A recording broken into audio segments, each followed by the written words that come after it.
The first time I saw her, she was sitting on the park bench alone, her sketchbook resting on her lap as the autumn wind played with the ends of her dark hair. I don't know what drew me in, maybe the stillness in her eyes, or the way she smiled faintly at nothing in particular. There was something magnetic about her silence. I didn't know her name, her story, or the storm behind that calm face. But I remember thinking, she looks like someone who's been through a lot but still chooses to face the sun. I never imagined that behind that quiet strength was pain I could barely comprehend.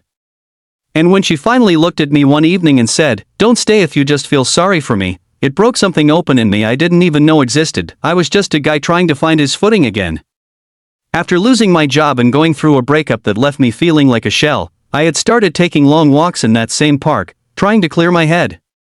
That's where I saw her, day after day, always sitting at the same spot near the fountain, sketching. I'd catch glimpses of her drawings, sometimes portraits, trees, skies, all filled with life and motion. Yet, she herself moved little. One day, a gust of wind flipped one of her sketch pages and blew it toward me. I caught it instinctively. It was a drawing of a hand reaching toward the sky, half shadow, half light. I walked up to her, holding the page carefully. "I think this belongs to you," I said with a small smile. She looked up at me then, her eyes deep and unreadable. "Thanks," she said quietly. Her voice was soft, a little shaky. I sat down on the bench beside her, though I wasn't sure why. "You're really good," I said, nodding toward the rest of her sketches. She smiled faintly, tucking a strand of hair behind her ear. "Art is easier than words sometimes," she said. We talked for a while, small things at first. She told me her name was Lena. I told her I was Daniel. Every day after that, I found myself drawn back to that bench, hoping she'd be there. And she always was. Slowly, her silence began to unfold into laughter, stories, and dreams she once said. It wasn't until weeks later that I noticed something. She never stood up to leave when I did. She waited until I was gone. I didn't think much of it until one day, I forgot my phone on the bench and turned back only to see her trying to get up, her right leg barely moving, her hand gripping the armrest with visible strain. I froze, watching as she steadied herself and began to move with a limp that spoke of deep struggle.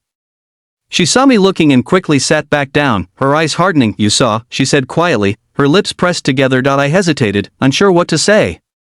"Yeah," I whispered. "I'm sorry, I didn't." "Don't be," she interrupted sharply. "Just, don't make that face. I hate that face." "What face?" "The one that says, 'Poor girl.'" She looked away then, her fingers tightening around the edge of her sketchbook. "I had an accident 2 years ago. A car hit me.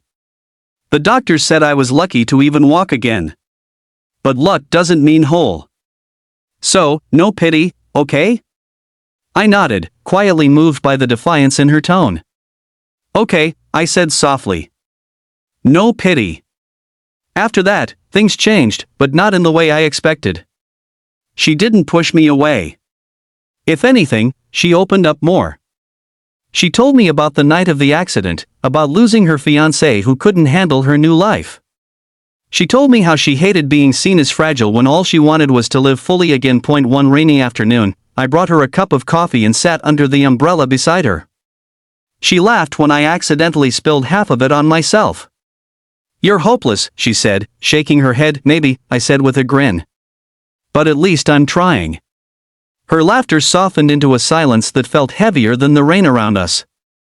"You know, Daniel," she said quietly, "you don't have to keep coming here. You don't owe me anything." "I know," I said simply. "But I want to." She turned to look at me, her expression unreadable. "Why?" "Because when I talk to you," I said, "I stop feeling like my life is falling apart. You remind me that broken doesn't mean worthless." For the first time, she didn't look away. She just smiled, a real one, not the polite kind. And that was enough. Weeks turned into months.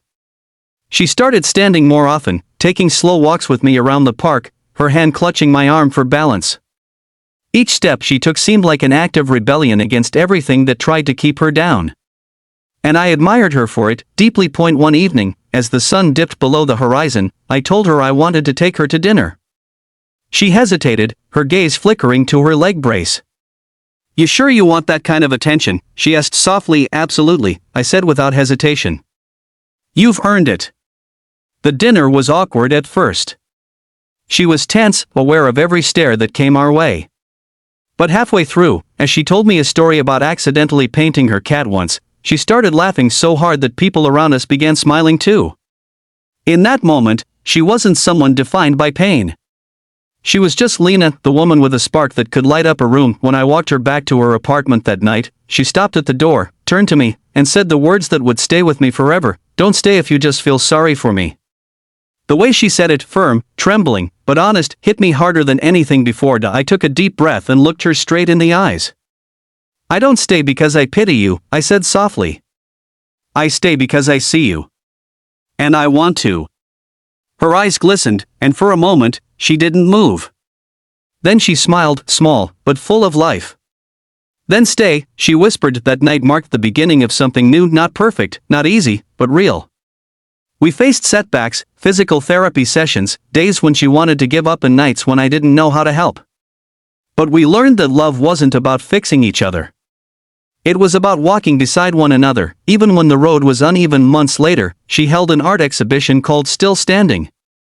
Her drawings told stories of pain, resilience, and hope.